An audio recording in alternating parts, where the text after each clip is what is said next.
Hello, and welcome back to the Southern Bible Thumper channel. My name is Cam, and for this video, we will be reading Genesis chapter 46.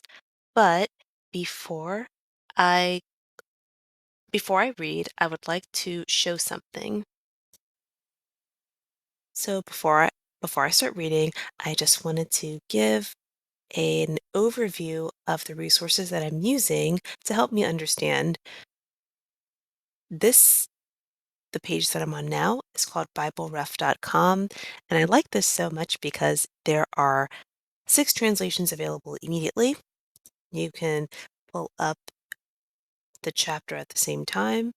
You can, find different versions, and then when you want to go to a verse, you can pull it up this way to where there's 6, and you can just thumb through or use the arrows. I guess it's not thumb through, but you can um, go forward and backward using the arrows through the entire chapter if you want.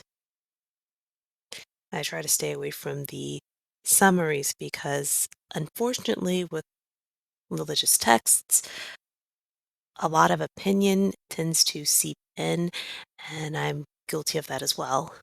But when you read summaries too often, um, if you read them often enough, you will find discrepancies or just information that doesn't help you understand what this is. And if we just stick to reading these different translations, going to the dictionary and the thesaurus, that will help you, or that helps me, understand what is being said instead of what someone else is saying, what's being said. Also, this is the one that I like to read from just because I just like this better. The text is bigger. There are less, well, I guess there are just as many distractions, but the text is bigger. I'm a person that needs glasses all the time. And when I don't have glasses, I wear contacts, and those irritate my eyes. My I often complain about that. But yeah, this is also the same thing. Um, but I don't like this one as much just because uh, you can't click and get a different version, or maybe I just don't know how to manipulate it as well. But I don't think this one is as accessible as BibleRef.com. So that's what I use. Bible Gateway to read, and Bible Ref to get more clarity, and then the dictionary and the thesaurus of Merriam-Webster.com to help me gain even more clarity. And I am often using all 4 of these resources. Well, not this one too much. This one's just to read, but just want to show you what I'm looking at and why.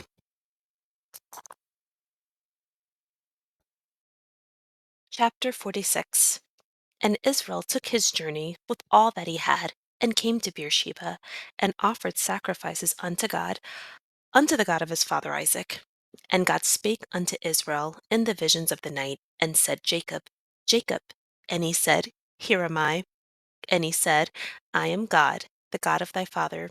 Fear not to go down into Egypt, for I will there make of thee a great nation.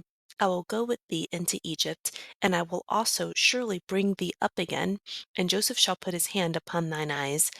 And Jacob rose up from Beersheba, and the sons of Israel carried Jacob their father, and their little ones, and their wives, in the wagons which Pharaoh had sent to carry him. And they took their cattle and their goods, which they had gotten in the land of Canaan, and came into Egypt, Jacob and all his seed with him, his sons and his sons' sons with him, his daughters and his sons' daughters, and all his seed brought he with him into Egypt. And these are the names of the children of Israel, which came into Egypt: Jacob and his sons, Reuben, Jacob's firstborn, and the sons of Reuben, Hanok, and Phalu, and Hezron, and Carmi. And the sons of Simeon, Jemuel, and Jamin, and Ohad, and Jashin, and Zohar, and Shaul, the son of a Canaanitish woman. And the sons of Levi, Gershon, Kohath, and Merari. And the sons of Judah, and Onan, and Shelah, and Pharez, and Zerah. But and Onan died in the land of Canaan. And the sons of Pharez were Hezron, and Hamuel. And the sons of Issachar, Tola, and Phuvah, and Job, and Shimron. And the sons of Zebulun, Sered, and Elon, and Jaleel. These be the sons of Leah, which she bare unto Jacob in Pandanaram with his daughter Dinah. All the souls of his sons and his daughters were 30 and 3. And the sons of Gad, Ziphion, and Haggi, Shunai, and Esbon, Eri, and Arodi, and Areli. And the sons of Asher, Jimnah, and Ishua, and Izui, and Beriah, and Sarah their sister. And the sons of Beriah, Heber, and Malchiel. And the sons of Zilpah, whom Laban gave to Leah his daughters, and these she bare unto Jacob, even 16 souls. The sons of Rachel, Jacob's wife, Joseph, and Benjamin. And unto Joseph in the land of Egypt were born Manasseh and Ephraim, which Asenath, the daughter of Potiphar, priest of On, bare unto him.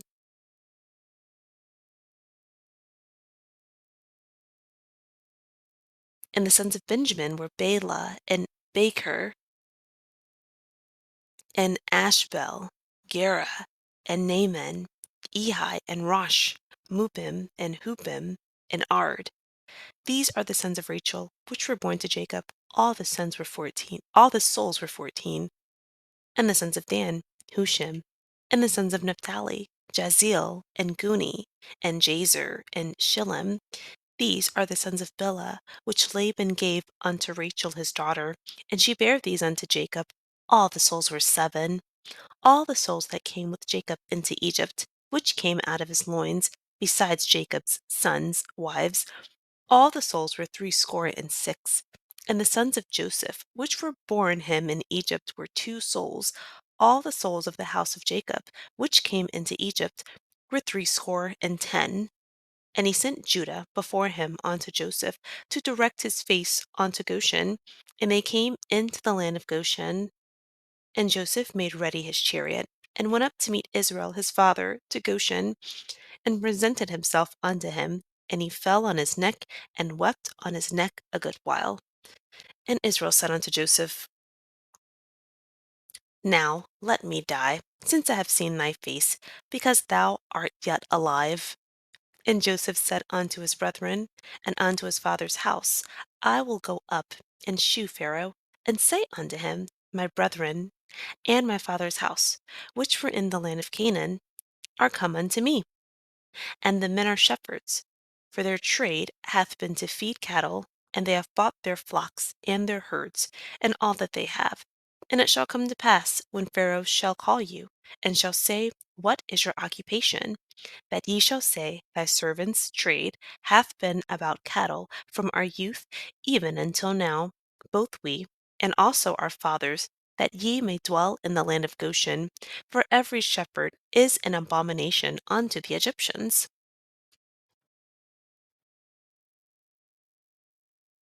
Summarizing chapter 46, Israel left home, arrived at Beersheba, made an offering to God once he got there. In verse 2, God spoke to him in a vision of the night, calling him Jacob, tells him not to be afraid of going to Egypt, that God will make him a great nation. In verse 5, Jacob's sons carried him out of Beersheba, along with their women and children, in the wagons that Pharaoh provided. All of their family traveled to Egypt. In verse 8 through 26, this is an epic catalog documenting everyone who traveled to Egypt. In total, 70 of Jacob's family members went to Egypt. In verse 28, Judah led Jacob into the city. In verse 29, Jacob embraced Joseph and wept for a good while. In verse 31, Joseph says that he will tell Pharaoh that his family of shepherds are there. They can live nearby in Goshen, because shepherds are detestable or unwelcome to Egyptians. So Joseph was telling his family the plan that they were going to say that they were shepherds and that they would just live in a designated area. Highlights of chapter 46. In 46 verse 2, God called Israel Jacob, and he was referred to as Israel in the same sentence. And God spoke to Israel in visions of the night and said, Jacob, Jacob. He's also called Jacob in verse 5 again. In chapter 35, verse 10, God told Jacob directly that his name should no longer be Jacob, but Israel should be his name. When we look at his grandparents, Abraham and Sarah, in chapter 17, verse 5, Abram was changed to Abraham, and in chapter 17, verse 15, Sarai was changed to Sarah. God communicated this change to to Abraham. God communicated Sarai or Sarah's name change directly in a direct conversation. The next point, the visions of the night phrase. That phrase is used in all 5 versions of BibleRef.com, the website that I showed in the beginning, and that phrase is also in my physical copy that I use. In all 5 versions, visions of the night is what was used in chapter 46, verse 2. This was notable because visions of the night is a different phrase than dream, and wouldn't dream be the same thing as visions of the night? And when we look at the other times information was communicated in a certain way, we look at chapter 41, verse 7. Pharaoh had a dream, and the term dream was used.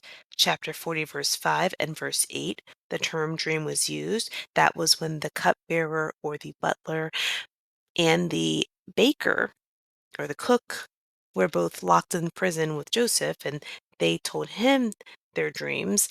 And then in chapter 37, verse 6 and verse 10, Joseph dreamed, and the term dream was used for all of these verses. So, visions of the night being used in chapter 46, verse 2, instead of the term dream, is a notable occurrence. In verse 12, the sons of included his sons from Tamar and their sons. So his grandsons from Perez and Zerah were also considered the sons of Judah. This this is the last time I'm going to bring up the Canaan incident, but in chapter 9, verse 22 to 27, Noah got drunk in a tent. Ham, his son, laughed at his nakedness. In verse 24, Noah woke up knowing what his youngest son did to him, and then he begins to curse Canaan. Abraham is a descendant of Shem, and Shem is a son of Noah. All of these people, even the Canaanites, are descendants of Noah. And that is a valid, or I don't want to say valid because I wasn't there. I don't know if it's considered valid, but this is a pretty, there is evidence that supports the theory that Canaan was doing something sexual in nature to Noah, because in verse 24, Noah woke up knowing what his youngest son did, and then Noah began to curse Canaan. But Ham was the one that laughed at his nakedness and told his brothers. So why wouldn't Ham get cursed? And the reason why something sexual is suggested here is because everything that comes from the Canaanites, it's like something sexual. In chapter 10, verse 19, the Canaanite land included Sodom and Gomorrah. In chapter 19, verse 4 and 5, the Canaanite men that lived in Sodom and Gomorrah surrounded Lot's house. And in verse 11, they had to be smote with blindness. The angels that were there with Lot had to make these men blind so they wouldn't break down the door to try to get to these angels that they thought were men for sexual activity. So the other thing to note about Sodom and Gomorrah, this was Canaanite territory, but in chapter 19, verse 13, the city will be destroyed because the cry is waxen, or there is a great outcry against the inhabitants of Sodom and Gomorrah. And the Lord sent those angels to destroy it. That is the only reason cited for the destruction of Sodom and Gomorrah. So sometimes other people, when they're talking about Sodom and Gomorrah, will say that there was a specific reason other than the one listed of why the city was destroyed. But the city was destroyed, it says specifically in chapter 19, verse 13, because the cry is waxen great, or the outcry is great against the inhabitants of the city. So in chapter 24, verse 3, Abraham told his servant when he was trying to get a wife for Isaac to not get a Canaanite woman. In chapter 28, verse 1, Isaac told Jacob not to marry a Canaanite woman. And as we keep going, in order for me to understand or to, I need to understand why. I can't move past the question, what is wrong with the Canaanites? What's such a big deal about marrying them? Because these people are living in their land. Abraham lived in their land, and so did Isaac. Abraham, Isaac, and Jacob all lived in the Canaanite land. So what was so wrong with these people? And when we look back at Sodom and Gomorrah, when we look at that, you know, there was like something, they had an issue with sex. If two men were able to just walk into the city, all these people are trying to have sex with them. It was a group of men wanting to have sex with two men aggressively, where they're going to break down the door. So that's why in chapter 9, the sexuality, uh, him doing something weird with Noah, seems to be a valid theory. And the reason why Canaan doing something sexual is a valid theory is because in verse 24, Noah woke up knowing what his youngest son did. And when we look at chapter 46, verse 12, the sons of Judah also include the grandsons. So the grandsons are automatically the youngest sons. Also, in the epic catalog in chapter 9, um, in chapter 10, there was no order in Noah's sons. So we don't know which of his, he had three sons, Shem, Ham, and Japheth. And we don't know which one was the oldest son, but we do know that the youngest of his sons would have been Canaan.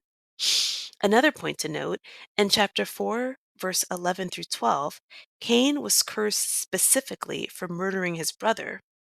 And then in chapter 4, verse 24 through 26, Lamech is Cain's descendant.